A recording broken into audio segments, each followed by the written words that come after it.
පැය ගණන් ඇදට වෙලා හිටියට හරියට නිින්ද යන්නේ නැද්ද? නිින්ද ගියත් උදේට නැගිටිනකොට ඇඟට අමාරුයි, අතපය රිදෙනවා, හරියට ඇඟට පණ නැහැ වගේද? මේකට අවුල ඔයාගේ මෙට්ටෙවත් කොට්ටෙවත් නෙවෙයි වෙන්න පුළුවන්. මේක ඔයාගේ ආහාර රටාව සම්බන්ධ ගැටලුවක් වෙන්න පුළුවන්. ඔයාගේ නිින්දට පෝෂ්‍ය පදාර්ථවල බලපෑම මොන වගේද කියලා අපි මේ වීඩියෝ එකකින් කතා කරමු. තද ගැඹුරු නිින්දකට සහ ප්‍රබෝධමත් අවදිවීමකට අවශ්‍ය රහස් ආහාර පාන කීපයකුත් අපි ඔයාට කියලා දෙනවා. නිින්දක් කියලා කියන්නේ හරියටම රෙස්ට් එකක් ගන්න එක විතරක්ම නෙමෙයි.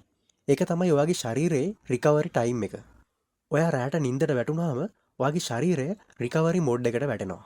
එතකොට ඔයාගේ මොළය විෂ ඉවත් කරන්න පටන් ගන්නවා. සෛල නැවත ප්‍රතිනිර්මාණය වෙනවා. ප්‍රතිශක්තිකරණ පද්ධතිය ශක්තිමත් වෙනවා. ඒ වගේම ඔයාගේ හෝමෝන වලට පොඩි රෙස්ට් එකක් ලැබෙනවා. ඒත් ඔයා ප්‍රමාණවත් නිින්දක් ලබන්නේ නැත්නම් මේ හැම දෙයක්ම අඩාල වෙනවා. ඔයාගේ ස්ට්‍රෙස් හෝමෝනය වැඩි වෙනවා. ප්‍රතිශක්තිකරණය පහළ වැටෙනවා. එතකොට ඊළඟ දවසේ උදේ නැගිටිනකොට තෙහෙට්ටුවක් පණ නැති ගතියක් ඇඟට දැනෙනවා. ඒ විතරක් නෙමෙයි, ඔයාගේ බඩගිනි හෝමෝනය ඇවිස්සලා සීනි සහ පිටි සහිත සකස් කළ ආහාරවලට පෙරේතකමක් ඇති වෙනවා. හිතන්න ඔයාගේ ශරීරයේ ස්මාර්ට් ෆෝන් එකක් කියලා. ඔයාගේ ෆෝන් එකකින් කොච්චර වැඩකිට දාන්න පුළුවන් වුණත් බැටරි බස්සට පස්සේ වැඩක් නෑ නේද? අනිවාර්යෙන්ම ආපහු පාරක් චාර්ජ් කරගන්න ඕනි. අන්න ඒ වගේ තමයි නිින්දත් ඔයාට වැදගත් වෙන්නේ. මෙතනදි චාර්ජර් එක වෙන්නේ ඔයාගේ ආහාර පාන. මොකද ඔයා ලබා ගන්න ආහාර පාන හැම එකක්ම ඔයාගේ නිින්දට බලපානවා. ඔයාව නිදිමත කරන හෝමෝන වල ඉඳලා මාංශපේශී රිලැක්ස් කරන කණිජ ලවණ දක්වා මේ හැම බොඩි කෙමිකල් එකක්ම ඔයාගේ නිින්දට වැදගත් වෙනවා. දැන් අපි බලමු කොහොමද ඔයා ලබා ගන්න ආහාර පාන ඔයාගේ නිින්දට බලපාන්නේ කියලා. මේ හැම දෙයක්ම පටන් ගන්නෙ ට්‍රිප්ටෝපාන් කියන ඇමයිනෝ ඇසිඩ් එකෙන්. කෙසෙල්, කිරි, යෝගට්, ඕට්ස් සහ ඇට වර්ගවල ට්‍රිප්ටෝපාන් බහුලව අඩංගු වෙනවා. ට්‍රිප්ටෝපාන් සහිත ආහාරයට ගන්නකොට ඔයාගේ ශරීරය ට්‍රිප්ටෝපාන් වලින් සෙරොටොනින් නිපදවනවා. සෙරොටොනින් කියන්නේ ඔයාව රිලැක්ස් එකේ තබා ගන්න හෝමෝනය. ඊට පස්සේ ඔයාගේ ශරීරය සෙරොටොනින් මෙලටොනින් බවට පත් කරනවා. මෙලටොනින් තමයි ඔයාට ස්වභාවිකව නිින්ද ලබා දෙන හෝමෝනය. රැ වුණාට පස්සේ මෙලටොනින් ඔයාගේ මොළයට කියනවා මචන් දැන් නිදා ගන්න වෙලාව හරි කියලා. ඊට පස්සේ තමයි ඔයාව නිින්දට යන්නේ. මෙලටොනින් ඔයාට ඉක්මනින් නිදා ගන්න වගේම ගොඩක් වෙලා නිදා ගන්න උපකාරී වෙනවා. මෙතනදී පොඩි වැදගත් කාරණයක් මතක් කරන්න ඕනි. ඇත්තටම සාමාන්‍යයෙන් අපි කාබෝහයිඩ්‍රේට් අඩංගු ආහාරයට ගැනීම පාලනය කරනවා. ඒක හොඳ දෙයක්. හැබැයි මෙතනදී ඇත්තටම හිතකර කාබෝහයිඩ්‍රේට් අඩංගු ආහාර රාත්‍රී ආහාරයට ගැනීම ගැඹුරු නිින්දකට උදව් වෙනවා. මේක නිසා තමයි කාබෝහයිඩ්‍රේට් අඩංගු ආහාර වැඩිපුර කෑමට ගත්තහම ඉක්මනින්ම වගේ නිදිමත ගතියක් දැනෙන්නේ. හැබැයි ඒ වගේම මතක තියාගන්න ඕනේ සීනි, මද්යසාර සහ කැෆෙයින් අඩංගු ආහාර මීට සම්පූර්ණයෙන්ම පරස්පර විරෝධී වැඩක් තමයි කරන්නේ. මේ ආහාර පාන ඔයාගේ නිින්ද සම්පූර්ණයෙන්ම අඩාල කරලා දානවා. හෘදය වස්තුවේ ස්පන්දනය වැඩි කරනවා. මේකෙන් ඔයාගේ මොළය මහන්සි වෙනවා. ඊළඟ දවසේ උදේ නැගිටිනකොට ඇඟට අමාරුයි, මහන්සි ගතියක් දැනෙනවා. කෑම කියන්නේ බඩ පුරවන දෙයක් විතරක්ම නෙමෙයි. ඒ වගේ ඔයාගේ බොඩි කෙමිකල් එක වෙනස් වෙන නිසා රැට කනකොට බඩ ගැන විතරක් හිතන්නේ නැතුව නිින්ද ගැනත් හිතන්න පුරුදු වෙන්න ඕනි. හොඳයි. දැන් අපිට පොඩි අදහසක් තියෙනවා කොහොමද ඔයාගේ නිදිමත හෝමෝනයට ආහාර පානවල බලපෑම ඇති වෙන්නේ කියලා. අපි මේ කතා කරපු ක්‍රියාවලිය වැඩි දියුණු කරගන්න ගැලපෙන විද්‍යාත්මකව තහවුරු කරපු සුපිරි ආහාර පාන 7ක් අපි දැන් ඔයාට කියලා දෙනවා. උණු කිරි හෝ යෝගට්. උණු කිරි සහ යෝගට් වල ට්‍රිප්ටෝපාන් සහ කැල්සියම් අඩංගු වෙනවා.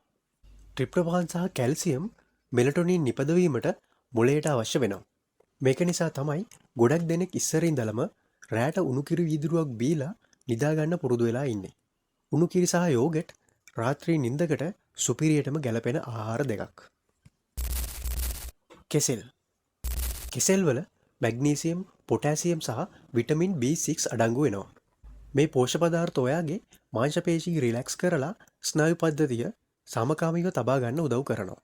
නිින්දට කලින් කෙසෙල් ගෙඩියක් ආහාරයට ගත්තාම ඒක ඔයාගේ මානසික ආතතිය අඩු කරන්න උදව් වෙනවා. ඒ වගේම ස්වභාවිකව මෙලටොනින් නිපදවන්නත් උදව් වෙනවා. ආමන්ඩ් සහ වෝල්නට්ස්. ආමන්ඩ් සහ වෝල්නට්ස් වල මැග්නීසියම් සහ ස්වභාවික මෙලටොනින් අඩංගු වෙනවා. මේ පෝෂ්‍ය පදාර්ථ රාත්‍රී කාලයේදී ඔයාගේ ස්ට්‍රෙස් හෝමෝනය වන කෝටිසෝල් මට්ටම අඩු කරන්න උදව් වෙනවා. මේ නිසා සාමකාමී නින්දකට ආමන් සහ වෝල්නට්ස් ප්‍රයෝජනවත් වෙනවා. ආමන් සහ වෝල්නට්ස් හොයාගන්න අමාරු නම් රටකජු වුණත් ගැටලුවක් නැහැ. මොකද රටකජු වලත් ට්‍රිප්ටෝපාන් අඩංගු වෙනවා. ඇඹුල් චෙරි. ඇඹුල් චෙරි කියන්නේ කවුරුත් වැඩිය දන්නේ නැති හැබැයි නිදාගන්න සුපිරියටම උදව් වෙන පළතුරක්.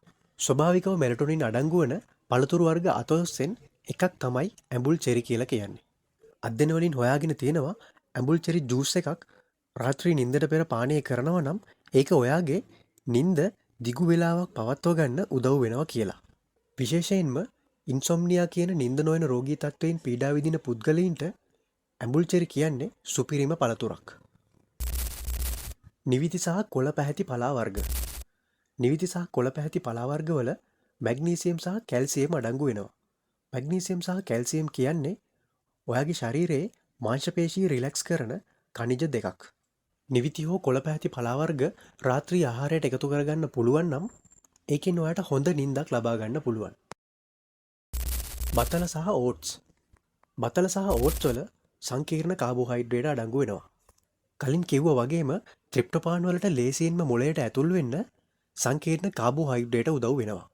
එතකොට සෙරොටොනින් සහ මෙලටොනින් නිපදවන්න ඒක උදව් වෙනවා. සීනි සහ පිටි සහිත ශනික ආහාර වගේ නෙමෙයි. සංකීර්ණ කාබෝහයිඩ්‍රේට ශක්තිය පිට කරන්නේ සෙමින් නිසා රාත්‍රී කාලය පුරාවට බඩගින්නක් දැනෙන්නේ නැතිව ඔයාව තබා ගන්න බතල සහ ඕට්ස් වලට හැකියාව තිබෙනවා. ඖෂධීය තේ. අපේ ලිස්ට් එකේ තියෙන ඊළඟ දේ තමයි ඖෂධීය තේ. විශේෂයෙන්ම චැමොමයිල් තේ, වැලේරියන් තේ සහ ලැවෙන්ඩර් තේ. මේ තේ වර්ග වලට ඔයාගේ මානසික ආතතිය අඩු කිරීමේ හැකියාව තිබෙනවා. ඔයා මානසික ආතතියකින් ඉන්නවා නම් ඔයාට කොහොමටවත් හොඳ නිින්දක් ලැබෙන්නේ නැහැ කියලා ඔයා දැනටමත් දන්නවා. මේ නිසා රැට නිදාගන්න පැය භාගයකට විතර කලින් ඖෂධීය තේ උගුරු කීපයක් පානය කරන එක ඔයාගේ නිින්දට ගොඩක් වැදගත් වෙනවා. මේ කතා කරපු ආහාර පාන නිින්දට උදව් වෙනවා වගේම නිින්දට බාධා කරන ආහාර පානක් තියෙනවා. කෝපි, චොකලට් වගේ කැෆේන් අඩංගු ආහාර, ශක්තිජනක පාන වර්ග, සැර කෑම වර්ග, සීනි සහ පිටි සහිත ක්ෂණික ආහාර රාත්‍රී කාලයේදී ආහාරයට ගන්න එක එතරම්ම ඇඟට ගුණ දෙයක් නෙවෙයි. මේ කෑම වර්ග ඔයාගේ හෘද ස්පන්දනය වැඩි කරලා රුධිරයේ සීනි මට්ටම ක්ෂණිකව ඉහළ නංවනවා. ඒ වගේම මෙලටොනින් බ්ලොක් කරලා දානවා. මේකෙන් ඔයාව නිදාගන්න එක පරක්කු කරනවා වගේම අමාරු කරනවා. ඉතින් දැන් ඔයා දන්නවා හොඳට නිදාගන්න මොනවද රැට කන්න බොන්න ඕනි කියලා. හැබැයි ගොඩ දෙනෙක් කරන වැරද්දක් තමයි කෑම ගන්න වෙලාව පටලව ගන්න එක. ඔයාට හොඳ නිින්දක් ඕනි නම් ඔයා අනිවාර්යෙන්ම රැට නිදාගන්න ඇඳට යන්න පැය කිහිපයකට කලින් රාත්‍රී කෑම වේල ලබා ගන්න ඕනි. හරියටම කියනවා නම් නිදාගන්න පැය 3කට කලින් රාත්‍රී ආහාර වේල ලබා ගන්න ඕනි. ඒ කියන්නේ ඔයා රෑ 10ට නිදාගන්නවා නම් 7 වෙද්දිවත් රෑ කෑම එක කාලා ඉන්න ඕනි. මොකද ඔයාගේ සිරුරට වෙලාව ඕනි කරනවා මේ කෑම ටික දිරවන්න. රෑට නිදාගන්න ඔන්න මෙන්න තියලා කෑම කන එකෙන් ඔයාගේ නිින්ද පරක්කු වෙනවා. මොකද ඒ වෙලාවට ඔයාගේ බඩට කරන්න වැඩ ඉතුරු වෙන නිසා. ඔයාගේ රාත්‍රී ආහාරය සැහැල්ලුව සහ සමබරව තියාගන්න. ප්‍රෝටීන, සංකීර්ණ කාබෝහයිඩ්‍රේට් සහ එළවලු මේ හැම දෙයක්ම එකතු කරගන්න. උදාහරණයක් විදිහට යෝගට් ටිකක්, බතල කෑල්ලක් දෙකක්, නිවිති කොළ කීපයක් හොඳ රාත්‍රී ආහාර වේලක් විදිහට සලකන්න පුළුවන්. මේ වගේ ආහාර වේලකින් රුධිරයේ සීනි මට්ටම පාලනය කරනවා වගේම මාංශපේශී රිලැක්ස් කරලා මෙලටොනින් නිපදවන්න උදව් කරනවා. ඒ වගේම මතක තියාගන්න ගැඹුරු තෙලේ බැදපු සහ අධික තෙල් සහිත ආහාර රැට කන්න එපා. මේකෙන් ඔයාගේ ශරීරයේ උෂ්ණත්වය ඉහළ නගින්න පුළුවන්. එහෙම වුණොත් ඔයාට නිදාගන්න එක නම් ලේසි වෙන්නේ නැහැ. තවත් වැදගත් දෙයක් තමයි හවස් වරුවේ හොඳට වතුර බොන්න. ඔයාගේ ශරීරයට ජලය අවශ්‍යයි. හැබැයි එහෙමයි කියලා රැට නිදාගන්න ඔන්න මෙන්න තියලා වතුරු ගොඩක් බොන්න යන්න එපා. ඒකෙන් ඔයාට රෑ තිස්සේ මුත්‍රා කරන්න යන්න සිද්ධ වෙයි. එතකොට කොහොමත් ඔයාගේ නිින්දට බාධා සිද්ධ වෙනවා. හොඳයි. අන්තිමට සාරාංශයක් විදියට හිතනවා නම් රාත්‍රී කෑම වේල සැහැල්ලු සමවර ආහාර වේලක් බවට පත් කරගන්න.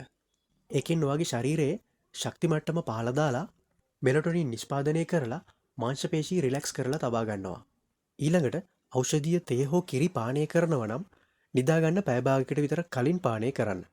ඒකින් ඔයාගේ ස්ට්‍රෙස් හෝමෝනය ස්වභාවිකව අඩු කරලා නිදාගන්න අවශ්‍ය කරන වටපිටාව හදලා දෙනවා. කැෆේන් අඩංගු ආහාර, සැර ආහාර, බර ආහාර, සීනි සහ පිටි සහිත ක්ෂණික ආහාරයට ගැනීමෙන් වළකින්න. ඊළඟට තියෙන වැදගත්ම කාරණාව තමයි ඔයාගේ ෆෝන් එක, ටැබ්ලට් එක, ඩෙස්ක්ටොප් එක, ලැප් එක, ටීවී එක වගේ ඩිජිටල් ස්ක්‍රීන් ඕෆ් කරලා තියෙන එක. මේ හැම ඩිජිටල් ඩිවයිස් එකක්ම ඔයාගේ නින්දට බාධා කරනවා. කෑම බීම ටික හරියට කාලා බීලා රෑ තිස්සේ ෆෝන් එකේ එලිලා හිටියොත් කිසිම තේරුමක් වෙන්නේ නැහැ. ඒක නිසා ඇඳට යනකොට මේ හැම ඩිවයිස් එකක්ම පැත්තකට කරලා අයින් කරලා තියන්න. ඒක ඔයාගේ නින්දට විතරක් නෙමෙයි ඇස් වලටත් හොඳයි. තවත් වැදගත් දෙයක් තමයි ඔයාගේ නිදන කාමරේ රාත්‍රියේදී අඳුරු, නිශ්ශබ්ද, වැඩි රස්නේ නැති තැනක් බවට පත් කරගන්න. නිදන කාමරේ අඳුරු ස්වභාවය මෙලටොනින් ස්වභාවිකව නිෂ්පාදනය කරන්න උත්තේජනයක් ලබා දෙනවා. ඒ වගේම සිසිල් වාතාශ්‍රය ඔයාට ගැඹුරු නින්දක් ලබා දෙනවා. ඔයා වයස අවුරුදු 30ට වැඩි පිරිමි පුද්ගලයෙක් නම් ඔයාගේ ටෙස්ටොස්ටෙරෝන් මට්ටම බූස්ට් කරන්නත් මේක අම්බානකට උදව් වෙනවා. ඉතින් මේ කතා කරපු දේවල් ටික හරියටම කරලා බලන්න. ඔයාට සුපිරි තද ගැඹුරු නින්දක් ලබා ගන්න පුළුවන් වෙයි. ඒ වගේම උදේට නැගිටිනකොට හොඳ ශක්තිමත් ප්‍රබෝධමත්ව අවදි වීමේ හැකියාවක් ලැබෙයි. මොකද ඔයා උදේට ප්‍රබෝධමත්ව නැගිට්ටොත් තමයි ඔයාගේ ඊළඟ දවස පුරාවටම ජවයෙන් ගත කරන්න පුළුවන්කම ලැබෙන්නේ. උදේ පාන්දරම මහන්සියක් තෙහෙට්ටුවක් ඇඟට දැනෙනකොට ඔයාගේ ක්‍රියාශීලී ගතිය අඩු වෙලා කම්මැලි වෙලා දවල් වෙනකොට ඔයාව නිදිමත වෙනවා. එහෙම වුණොත් ඔයාගේ දවසේ ඉතිරි කාලය ප්‍රබෝධමත්ව ගත කිරීමේ හැකියාව ඔයාට නැති වෙනවා. අපි මේ කතා කරපු දේවල් ටික සතියක් එක දිගට කරලා බලන්න. ඔයාගේ නින්දේ සුවිශේෂී වෙනසක් ඔයාටම දැනේ. ඔයා දැනටමත් මේ ආහාර පාන රාත්‍රියට ලබා ගන්නවා නම් ඔයාගේ අදහසත් පාලින් කමෙන්ට් කරන්න. ලයික් එකක් ෂෙයා පාරක් දාලා channel එකත් එක්ක සෙට් වෙලා ඉන්න. මේ වගේ වැදගත් වටින වීඩියෝ දිගටම බලන්න channel එක subscribe කරලා තියාගන්න. තවත් වටින වීඩියෝ එකකින් හම්බ වෙනකන් ගිහින් එන්නම්. ඔයාට සුබ දවසක්.